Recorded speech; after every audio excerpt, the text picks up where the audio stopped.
Here with my buddy Bill Hildebrandt, continuing my my Michigan run of comedic friends. Yes. And we've been having plenty of drinks. I'm out right now. Been drinking Jameson, watching football with this knucklehead.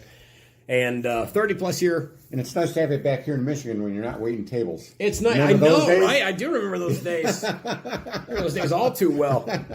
Great to be back here. Great to see you. Bill was one of the first guys that actually gave me a chance years and years ago when we had met at the Comedy Castle in Royal Oak when you were working over at at Joey's Comedy Club in Dearborn when that was around. God bless. God rest its soul. He slipped me $20 and said, "Let me do a set." And I said, "All right, fine." Well, it was a set. It started off as a hand job, and then it turned into a set. So that's how it evolved, and our relationship has been just amazing ever since.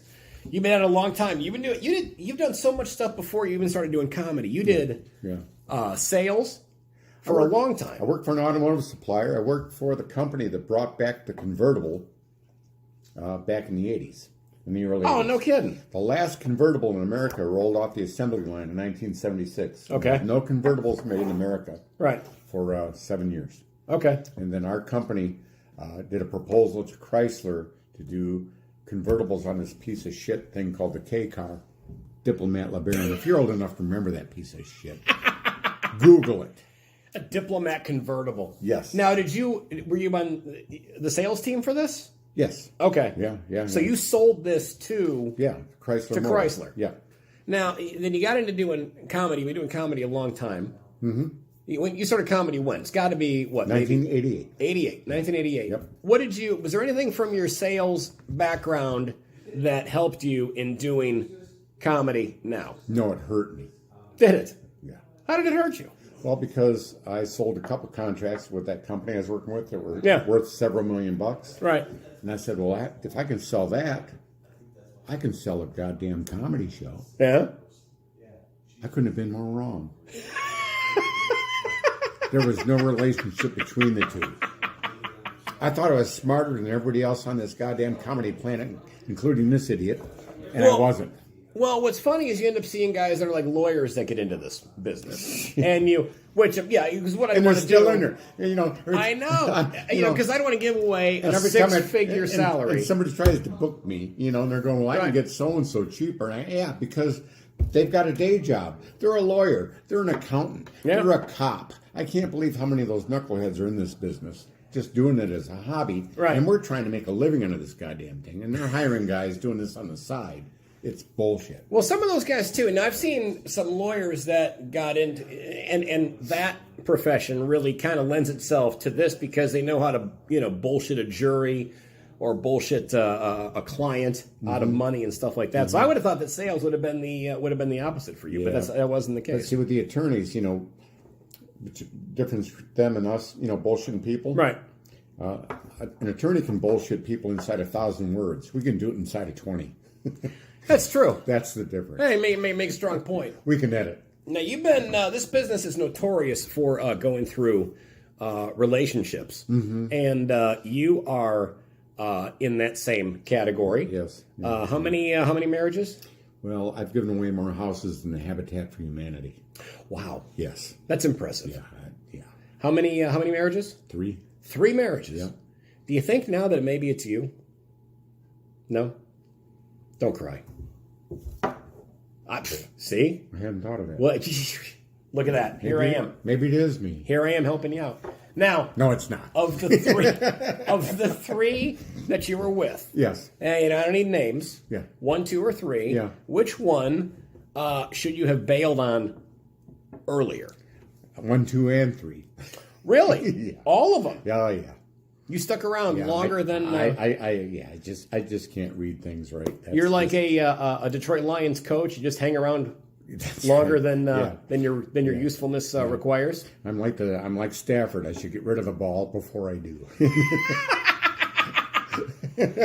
Is there anyone that you are now no longer with that you're like, you know what? I think that could have worked. Oh yeah. Yeah. Any of them or all of them? Wife number 2. Number 2? Yeah. She. I could have hung in there. You could have hung in there. Yeah. What? I could have hung you. I'm not talking like a cop, looking to get his pension at 20 years and you're at the desk filling out paperwork, looking to coast through those last couple of months. That's what I'm talking about. That's what you're talking about. Yeah, she's an attorney. I could have hung out there for a while. Wow, you screwed that one up big time.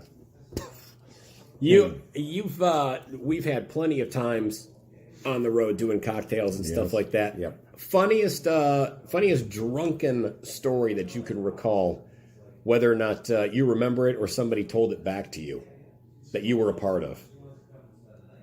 Oh, I know there's a lot. I can't think of one that's funny though. I can think of some really weird shit. But well, they're all funny if you were lit up.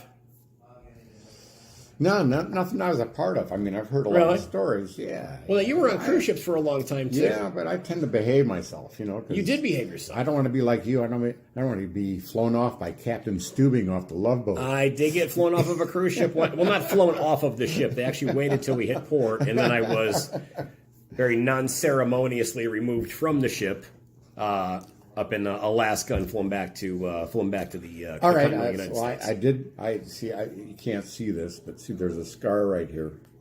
So I did break my wrist in a whorehouse in Honduras. Yes. Really? Yes. When you were doing a cruise ship? Yep. All right. What happened? Well, we were in Honduras. I had nothing. Well, to do. I'm hoping that was the case. And there's whorehouse you could walk to, and they had a second floor where you go up on a balcony and look out over the water. And I was walking up the steps, fell forward, boom, and cracked my wrist. So did anything? I mean, was this like before or after the whole exchange had taken place, or? Well, there was no exchange. I was just there to hang out. You were just they were just. Who hangs out at a whorehouse?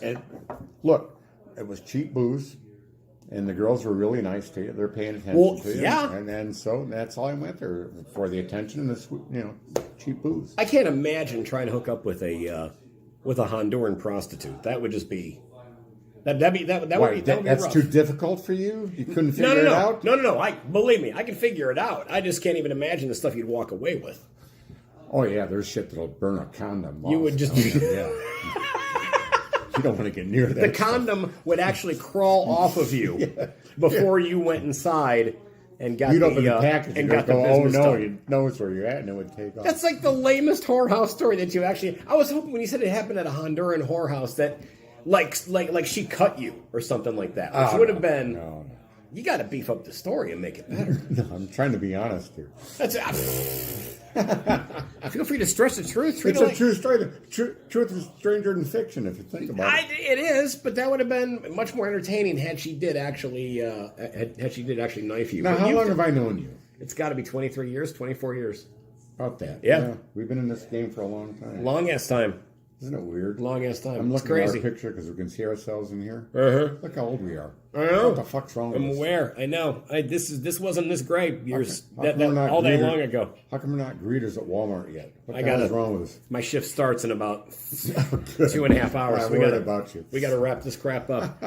Bill, you're on Facebook. I know that for sure. What's your website? It's comedianbillhildebrandt.com. Got some videos on there. Got some photos. Nice. Yeah. One of the funniest guys. Hilarious. I've always loved you for years, man. You always crack me up. Very, very funny guy. You've been able to navigate your way through this business, working cruise ships, corporate gigs, clubs for a long, long time. You're hysterical. I'll be honest. I didn't think you'd live this long, to be honest with you. Me and a few other guys took the under on you a long time ago. I lost a lot of money on you hanging around this long. I'm glad. I'm stunned. But I just want to let you know, though, this guy, he's a genius in terms of putting his stuff out there, the marketing and stuff. He's got this Irish tour that's just kicking ass everywhere it goes. It's doing well. We're having fun. Living in Vegas. He's living the dream. He's doing well. And I'll tell you what, one of the funniest guys on the face of the planet. You're very kind. And of all the new stuff you do, I still love the NASCAR bit. Which in the landscape of this society, I can't possibly do that. This do anymore. This should cover that bullshit compliment you just gave me. Thank you. Bill Hildebrandt. See him. Hysterical.